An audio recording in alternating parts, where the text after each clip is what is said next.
So now we're going to talk about the third pillar of those four pillars to profiling. We're going to talk about verification.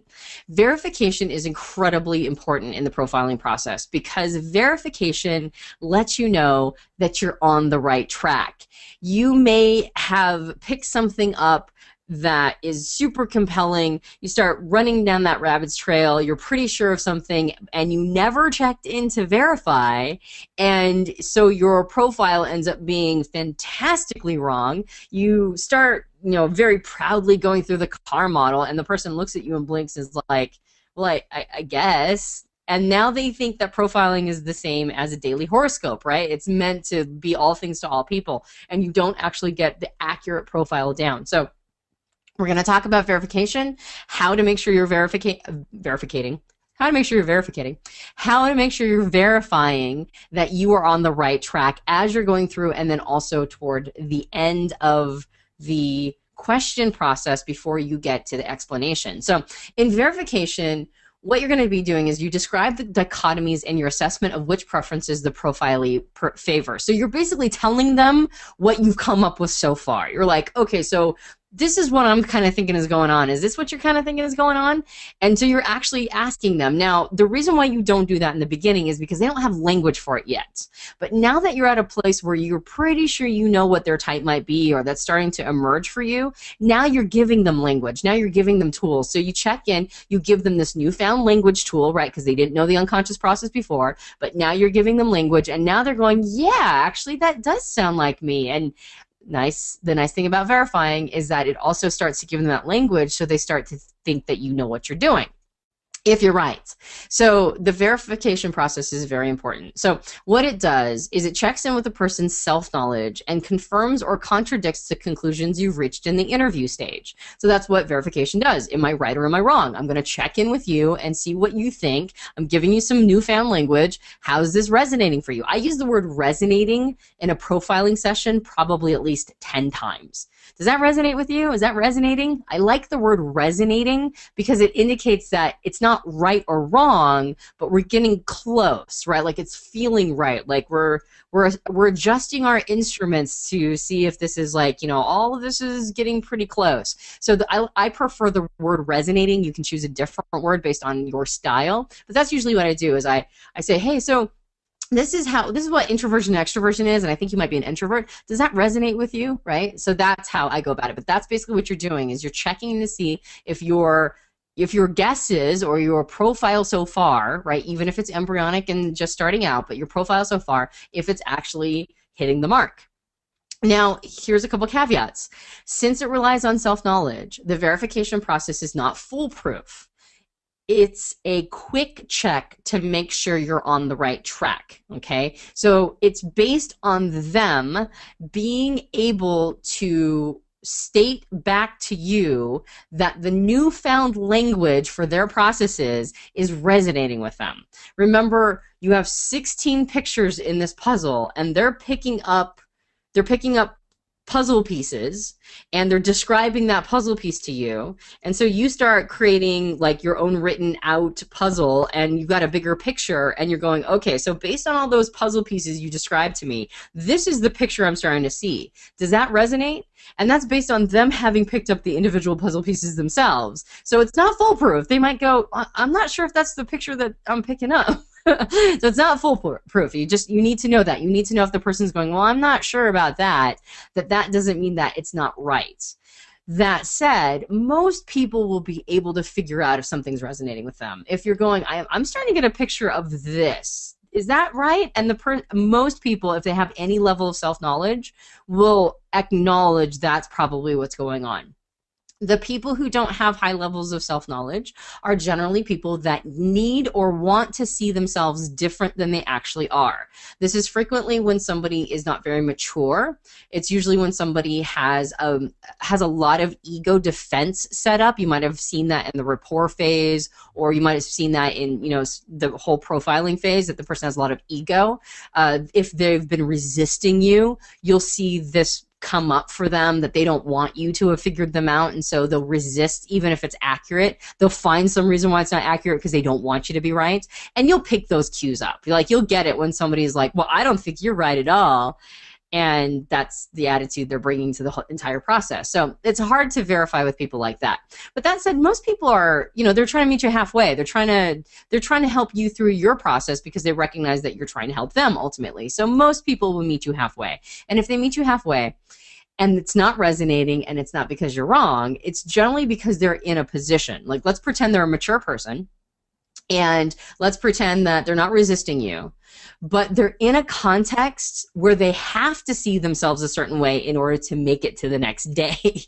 As in, I know of a ISFP business owner who has tested out consistently in every written assessment as an ENTJ, not because he's an ENTJ, not because he doesn't break every system that he comes across, not because he's not an ENTJ. There's no way. He's the kind of guy who creates fires to put them out. But he has to see himself in that context as an ENTJ because otherwise he gets overwhelmed. And that's all unconscious because he doesn't even understand profiling to begin with, but that's all unconscious. He has to see himself as the business leader, as the CEO type, as a person who's always got a plan, who's always got a strategy, always has a system, is very forward thinking, and he's got to see himself that way, because if he starts to see himself as somebody who might have hit the limitation of what he can do, he starts to panic. So if a person is mature, but they're resisting an accurate portrayal of themselves, ask yourself what's going on in their life. Do they need to see themselves in a certain way in order to make it through? Okay? And that will be a bias they'll bring in that you'll have to navigate around. But that said, it relies on their level of self-knowledge, so it's not foolproof. All right? A verification is not foolproof. But that's the exception, not the rule. I would say probably 90%, and I'm just pulling that metric out of my butt, but 90%, 60% of the time it works every time. 90% of people will have their process, when it's described to them well, resonate with them. All right, they'll go, yeah, that sounds like me. And it's only if they need or want to resist for some reason that they won't. And even then it's resonating. You know what I mean? Like, even then, they're knowing, their processes are going, yeah, this is probably me. So I would say that it's a high enough percentage of the time that it's still a very important part of the profiling process. Verification is. Now, when it's done correctly, it amplifies rapport and sets the stage for the explanation. It sets the stage because you're going to start explaining their mental processes to them, and if you're just kind of peppering the interview portion with some of these explanations to say, is this resonating with you? Then that sets the stage for the explanation. But it also creates rapport because you're checking in, right? Like, you're not just the person who's, in the lab coat writing something down on a clipboard, like, studying them. You're dialoguing with them. You're saying, this is the direction I'm headed. Are you headed with me in this direction? Does this make sense? And so you're staying in rapport with that person, which is why it's very important. If you get contradiction in this stage, find out why. All right, verification isn't 100%, but some people will be resisting, and it might have nothing to do with whether or not you're on the right path. So you need to know why.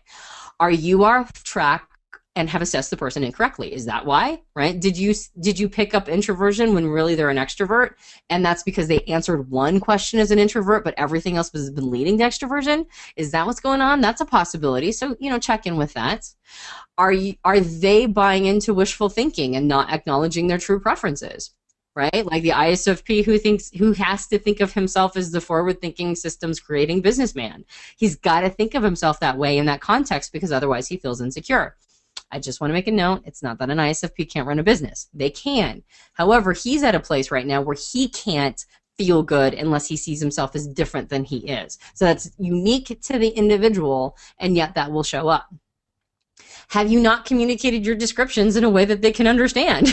Right? And this is part of mastery of the system on your own. Remember, when somebody truly understands something, that's when they can explain it in terms that like a fifth grader could understand.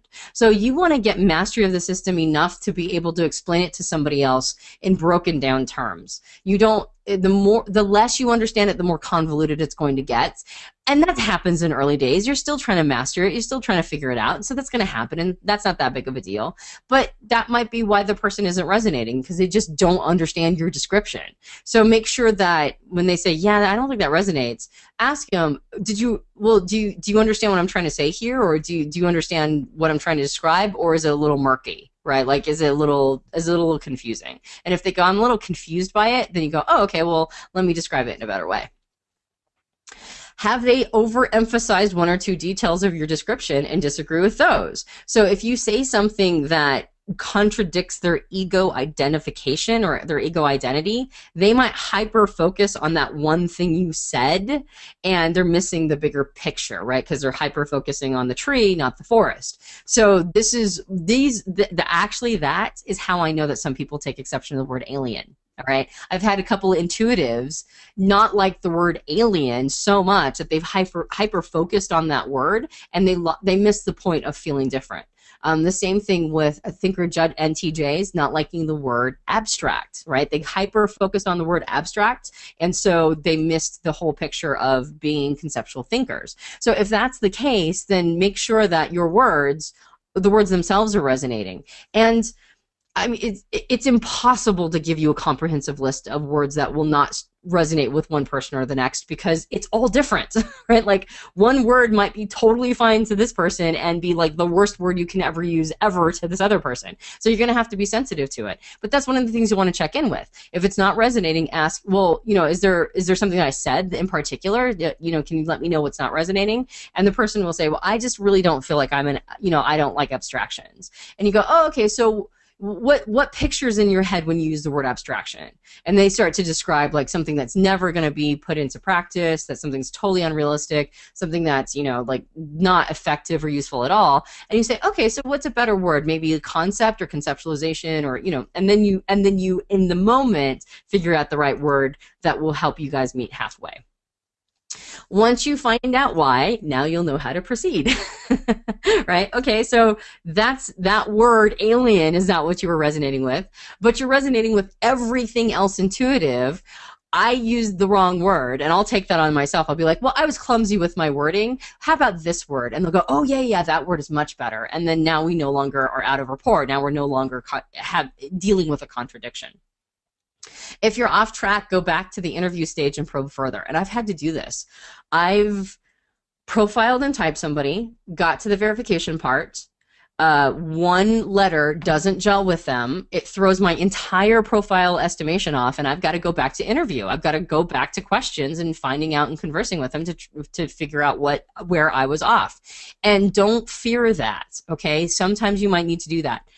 Having to go back and reevaluate the type, being willing to say I might have been wrong and we need to go down this path a little further to determine it, is 1,000 times better than sticking to your guns and insisting on your wrong type guess. And I know this because recently I had a new client come to me because they went to a different company that typed them literally the exact opposite type that they actually are.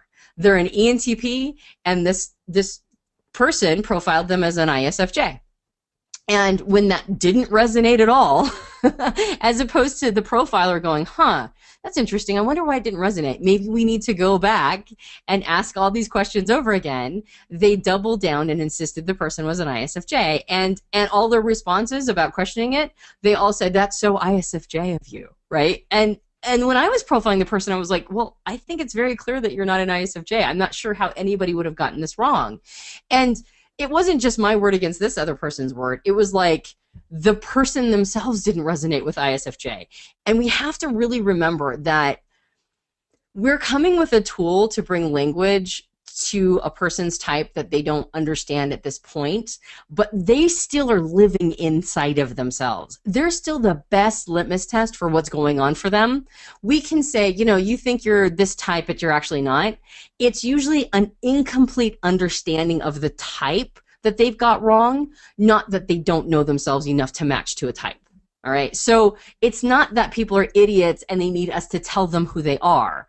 It's that we provide more insight and depth into the mental processes that they don't have language for. It's not our job to tell them who they are. It's our job to reveal things about themselves that give them deeper insights. So if you're off track, go back, feel free. I mean, have no compunction, right? Have no apology about going back even to the beginning if you need to, so that you're accurate, because you'll do more damage if you tell people and insist upon them being the wrong type than you will if you just take a couple more minutes to figure it out, for certainty. If there's miscommunication, obviously you'll want to clear that up. So it's really important to not assume that, I mean, you are going to be the expert. You're going to be the person in the know.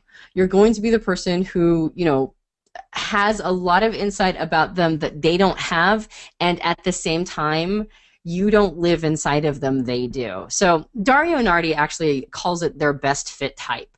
And when he was doing his experiments, that sounds so, you know, mad scientist laboratory. But when he was doing his experiments, he said that he allowed the person to do a best fit type, which is he would suggest possible, you know, combinations of types, but the person fundamentally, based on descriptions, got to choose their own. And there are some people who will gravitate towards the type that is not their own because it sounds more fun than other types, and you can gently, you know, help them see the other types more clearly and be able to, you know, gravitate towards a more accurate type. But usually when somebody has a description of who they are, when they have the right profile, it fits like a glove. There is no question. And the thing about our preferences and our personality type is that we love it so much. When we find our type, we love it so much. Like, I can't imagine why anybody would want to be anything other than an ENTP. Like, I know you guys all choose to be something else or had that chosen for you at birth, whichever one it is, but it's like, but why would you want to do that? Being an ENTP is so awesome. And Joel and I had this conversation because he's an ENFP, and he's like, I would never want to be an ENTP. Being an ENFP is so much cooler.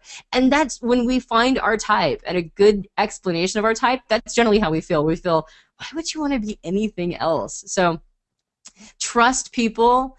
You will get markers if you can't trust them that will show up for you. However, if you're not getting those markers that the person is immature or they're emotionally attached to something, a concept or an idea, if they're open frame and they're part of the process with you, trust them when they say that something's resonating or not, and don't have any compunction about reviewing your dichotomy and you know, guesses if it's just not gelling with them.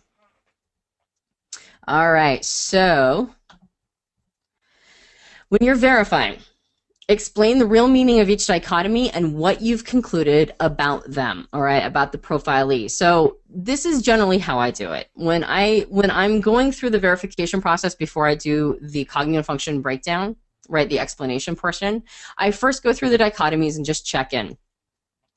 E versus I, extrovert versus introvert. And I'll say this is where you naturally orient your attention. So introverts pay more attention to their inner world, and extroverts pay more attention to their outer world. And I might flesh that out a little bit. Like, so I might talk about the reconciliation process for an introvert. You know, they've got these two worlds they have to reconcile, so that means that they need more alone time. Extroverts enjoy the outer world. That's where they get their, you know, information and fuel themselves, so that's where they get their energy. And then I'll say, and I think you're an extrovert. Does that resonate with you? Do you feel like you're a person who really orients themselves to the outside world and is very interested in what's going on with feedback and stuff? And I'll just wait, and the person will let me know if that resonates or not. Same thing with sensing and intuition. So this is about how you perceive information. 75% of people want to be certain of what they know so that their focus is on their senses and the sensory input. And about 25% of people want to know things quickly, or they want to see things that can't be seen directly. And what they do is they leverage basically pattern recognition. So would you say you're a person that likes reliable, verifiable information? Because that's what I like. I'm picking up from you that you're more sensory, that you like reliable, verifiable information, and not so much intuitive, where you know you want to talk about abstractions or concepts all the time. And the person will let me know. They'll say, yeah, actually I feel more sensory. Or the person will go, no, I actually love, you know, abstractions and conceptualizations. And then I've got to ask myself, okay, where did I go wrong? And go back to ask a couple confirming questions, etc. But that's what I do. I describe it very simply. I just kind of describe how the two look in contrast with each other. And I say, and this is my type guess, and does that resonate? For thinking or feeler, this is about how you evaluate information and make judgment calls. So some people want to be as objective as possible, and they remove themselves and others from the equation and focus just on information and data metrics. And other people focus on the human element, the way they themselves or others will be impacted by a decision, especially how they'll be impacted emotionally. And I think you're a feeler. That's what's coming up for me, is that it seems like when you're making decisions, it's the people element that really is important to you. Does that resonate with you? Right? Does that resonate? That's the question I ask over and over. And for judges and perceivers, this is about how you meet two conflicting needs. Okay, we all have a need for freedom and experience, and at the same time, we all have a need for order and stability. So there are two strategies that we can do. And judges organize their environment in order to minimize distractions and interruptions, and that allows them to explore inside of themselves. And perceivers organize their inner world of thoughts and feelings so that they can have freedom and explore the outer world. And you're feeling like a perceiver to me. It really feels like you're more about spontaneity, improvisation, and it seems like you kind of have your ducks in a row internally. Like it feels like your feelings are really organized and you really know how you feel about things. You're very in touch with that. So that's what I'm picking up. Does that resonate? And the person will let me know whether or not that resonates. So you can take these and you can put them in whatever verbiage makes sense to you. Or arrange them, like however the language makes sense. Again, be very careful about not making one sound better than the other. When you have a preference, that preference is always going to sound better to you. Okay, so what you want to do is you want to not assume that no matter how you describe, if you're a thinker, no matter how you describe thinking is always going to sound cooler than feeling. Check in with somebody who you know is a feeler and find out if that's like you've worded it in a way that's attractive to them, where they would pick the feeler option over the thinker option. So if it sounds like the thinker option sounds way cooler than the feeler option, check in with the feeler and say, does the feeler option sound way cooler than the thinker option? If they say yes, then you probably got it pretty balanced. Okay, so we'll always have a preference for our preference because it's our preference. We'll always want that one. We'll always think it's cooler. But we got to make sure that we're not bringing our biases in, and we got to make sure we're balancing it when we're doing verification. Okay, so that is how you verify. And now we're ready for the fourth and final pillar in the profiling process.